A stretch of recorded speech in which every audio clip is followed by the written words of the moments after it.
we have when we start to detox.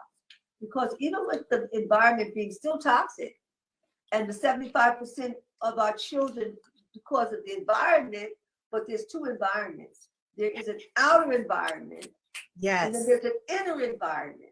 And if we healed our inner environment, then we would not be devastated by our outer environment. And that goes for what we're going through the pandemic. We can't be close to each other, but it's also inside. Yes. We were polluted inside before this pandemic happened. And that's why it is happening, because it was from an inner plane. So what I have witnesses, those who do their inner work, their immune systems are so charged. Like you said, I'm so up. That's your immune system speaking.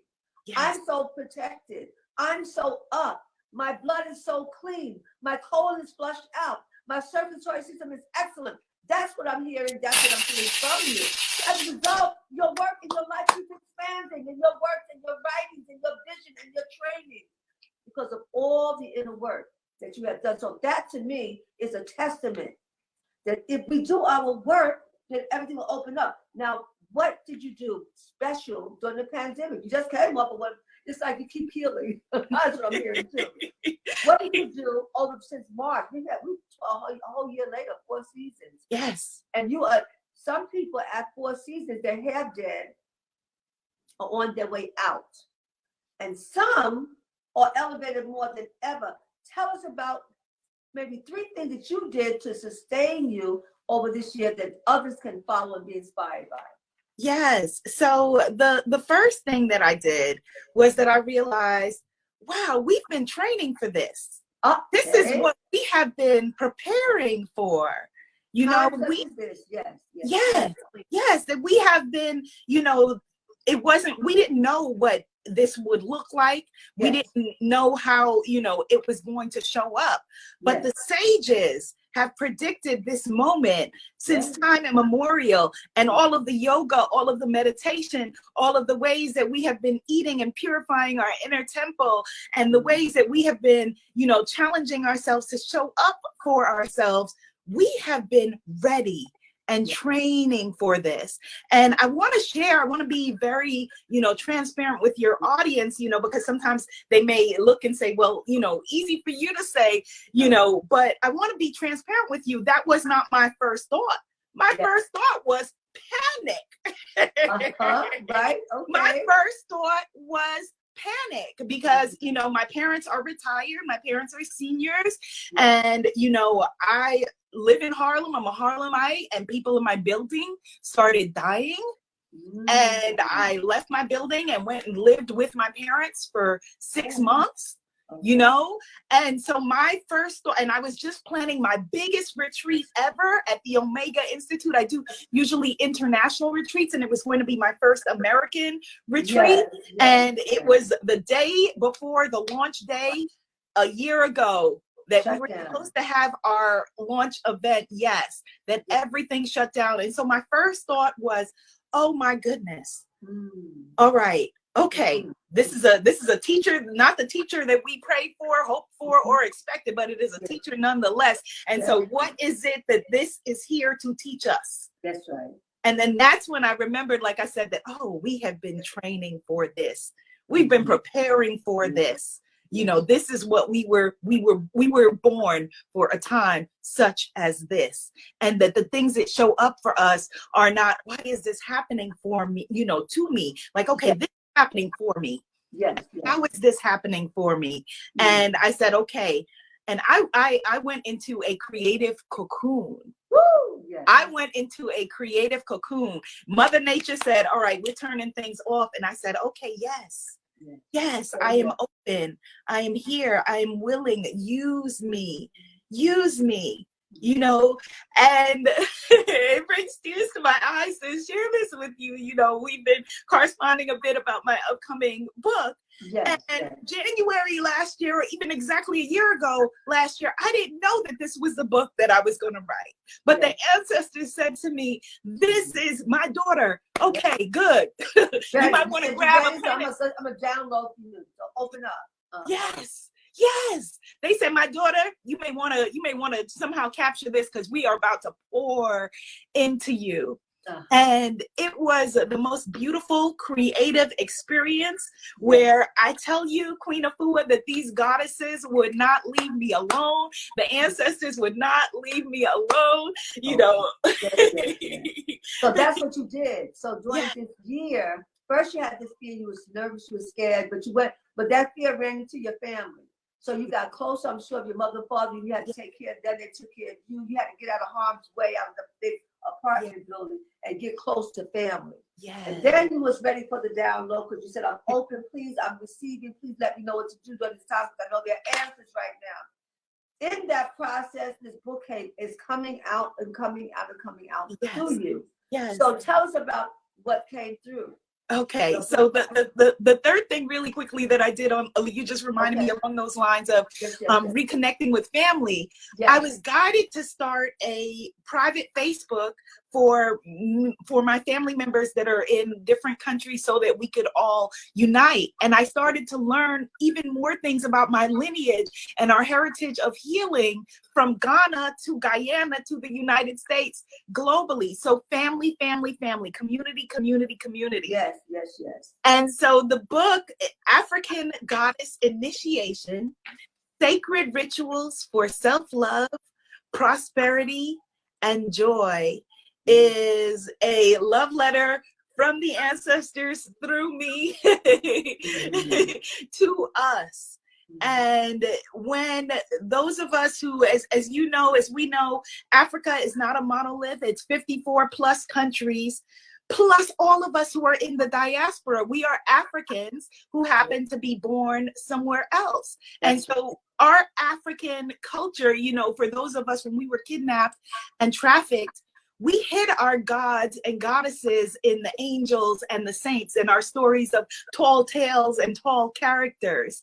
And so this book is a reclamation of our spiritual history, our spiritual truth, our rituals, because we have inherited, you know, a lot of the challenges of our ancestors. And so we must use their tools in order to be able to heal and go back home internally. So that we can do what we came to do. Well, my beloved, you're one of my daughters. Yes, yes. I had to lay down a foundation. I hear you. I hear how they're working through you, because before they work with me that way. That's why I know that it's a lineage and it's a legacy. And if you do what you came here to do, there'll be more daughters coming behind you and coming forward. If I do what I came on this planet to do, then there'll be other daughters like yourself and others that will come forward. And then we'll build up our people. We'll build up our women, our sisters, our mothers, our elders. We'll build up our men. And so the Spirit has us coming together at this time in history, our story, her story. Then I introduced something in your book to open the way. Yes. I'm on my way to Ghana. I'm on my way tomorrow with my family, with my daughter, and some other wonderful souls, with the Queen of Green. She'll be attending, and Sister Rod will be coming with us from CNN, and Robert Gray, and my daughter's godfather. And so we're going there to open the way. You keep doing what you're doing. While I'm on that plane, I'm gonna write my portion for you. Okay, thank you, thank you, thank you. Now that I'm feeling completely, I'm downloading, and I'm going just as you download and you receive, and we're just going to continue to resurrect our people globally. So we shoulder to shoulder, us and never head. That's how it was in the beginning. The women opened the way when you came on the planet, and they opened the way when you went into the ancestral realm. And so we opened the way for the original healers to come through. When we get the original women who are the original healers of planet Earth, we have no more pain. We have no more suffering. You had to receive it during the time of the pandemic, because that's when we needed information the most. I want to know, how can we continue to follow with you and keep with you? Tell us how we can stay plugged in to you as you do your going forward in your work. Thank you, thank you, thank you, Queen. I just want to give you just a little offering, a clearing offering. When you were speaking in the beginning and you were reading from Sacred Woman, and you said, you know, we are women, we are healers, We are the women. We are the women. We are healers. We are the healers. We are women. We are the women. We are healers. We are the healers. We are the women. We are the women. We are healers. We are healers. Yes, yes. And when I first received the first missive, the first connection from you, I had just spoken your name. As I said to you, I said, I was just talking about you. I had just spoken your name, and cosmically there you were. And so the biggest way that people can support me at this moment is to continue to support Queen Afua, because we are on this journey together. So you can today make your way to her opening that she has today. Please, please, please make it over there to her opening. My book is being born into the world on July 20th. July 20th okay, is when African Goddess Initiation will be born, and then African Goddess Rising, the divination deck, the oracle deck. We have a long divination history as African people, will be born in October. So today, right this moment, what I want you to do is to support Queen Afua in her, and we're gonna also just send her light for her easy sailing and travel over to Ghana. May the ancestors, may the Most High, who has given you the strength to wake up this morning, and the joy of spirit and the inner outer glow, may the Most High continue to open the way for you, that you have clear passage, that all of what you came on this planet to do, that we will be able to receive it, so that we'll be lifted up. For as you are lifted up, I am lifted up. As I'm lifted up, you are lifted up, and then we are lifted up. You represent us so beautifully and so well, and we'll all be making you a #1 bestseller. Thank you. Thank you, Queen. No more crabs in the barrel. Yes. No more willingness. All that's over and done with. Yes. All of us up all together at one time. I give thanks and praise for your presence, for your devotion, your commitment, for your spiritual obedience. May you continue to be a beacon of light for all of us. We give thanks. And to the house that's published you, the house that lifts you up, the Hell House, we also charge the Hell House to continue to bring great works forward. Thank you so much. Thank you, Mother. Thank you. Wonderful. Give thanks and praise. Yeah, that was lovely. Oh, that felt so good. Yeah. And she have to look at her just a moment more, because she's glowing and you're going to get all that good energy. She's been doing 7 days of fasting and cleansing with her family. So you're getting all right. That's right. We're carrying it. All of us. May everyone be so inspired to live this holistic life, to live a natural life, because that is our refuge. It is. And matter of fact, holistic, I'll keep talking until we move forward, but I'm saying that holistic health is really our birthright, is our cultural birthright. When I was researching Sacred Woman, everyone said African natural lifestyle, Reiki, African natural lifestyle, massage therapy, reflexology, African natural lifestyle, astrology, African natural lifestyle, Reiki, yoga, African natural lifestyle, meditation, affirmation, is all African natural lifestyle.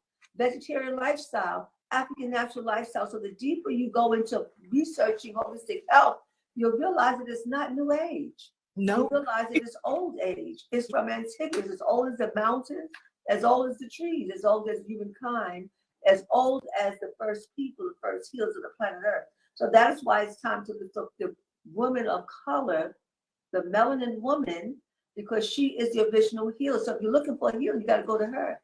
She's the one. You have to get your healing through her. And the whole planet begins to give honor and reverence to her, as she gives honor and reverence to herself. So it's up to us also. When we see a sister in need, we're not going to speak her down. We're going to lift her up.